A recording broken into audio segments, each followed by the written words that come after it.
What if I told you the biggest thing holding you back isn't your circumstances, but a single belief in your head? Imagine two people failing an exam. One says, "I'm just stupid." The other says, "I'll figure it out next time."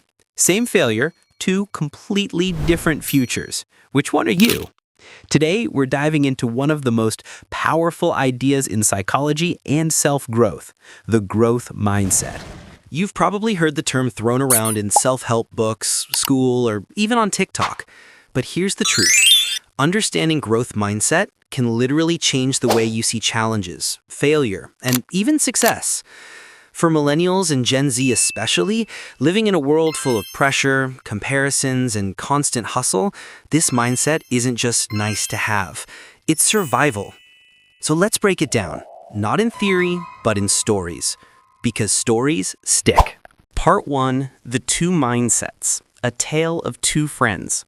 Picture this. Two friends, Sarah and Mike, start learning guitar. Sarah picks it up slowly, struggles with the chords, and says, "I suck at this. I'm not musical."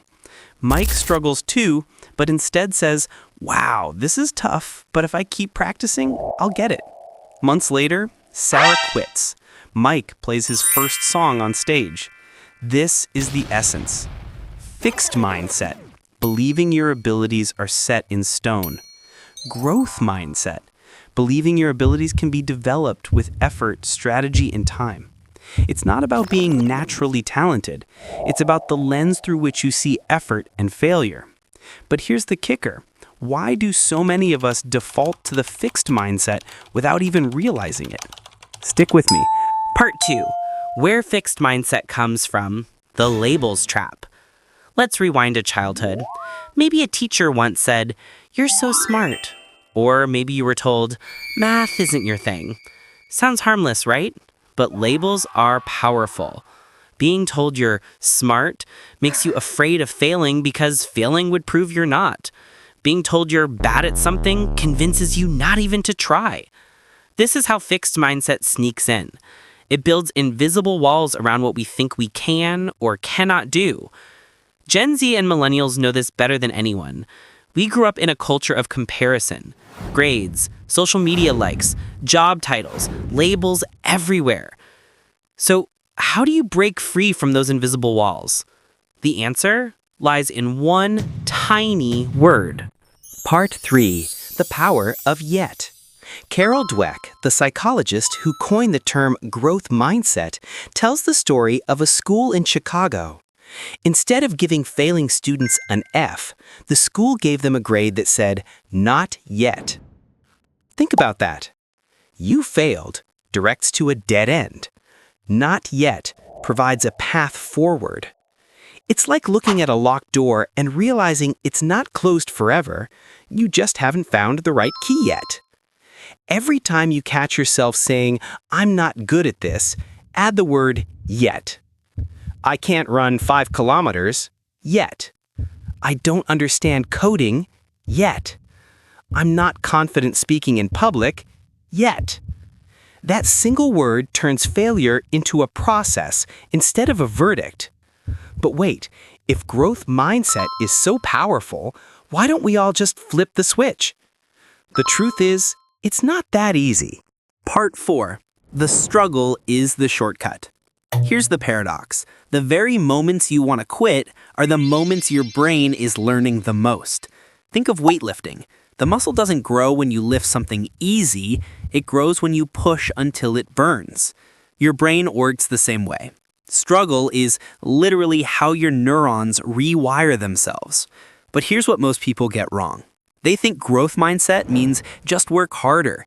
It's not. It's about effort, showing up consistently, strategies, trying new approaches when one fails, support, asking for help, feedback, mentorship. Gen Z and millennials have a secret weapon here. We grew up with YouTube, online courses, and communities. If one path doesn't work, we can learn a new one instantly. So the next time you feel stuck, don't ask, "Am I smart enough?" Ask, "What can I try differently?" And now comes the most important question. How do you actually live this mindset every day? Part 5. Living the growth mindset, practical steps. All right, let's get practical. Here are 3 daily practices that bring growth mindset from theory into your actual life. Reframe failure as feedback. Every mistake is data. Did you bomb that presentation? That's not proof you're bad, it's information on what to improve. Celebrate effort, not just results. Think of a video game. You don't stop playing just because you failed a level. You celebrate the progress, learn the pattern, and try again. Apply that same logic to your goals. Surround yourself with growth people. Fixed mindset is contagious, but so is growth mindset. Spend time with people who push themselves, who celebrate learning, not just winning.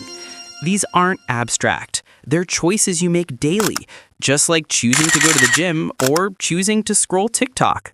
So, what is growth mindset? It's not just a psychology buzzword. It's a way of living that says, I am not defined by my failures. I am defined by how I grow from them.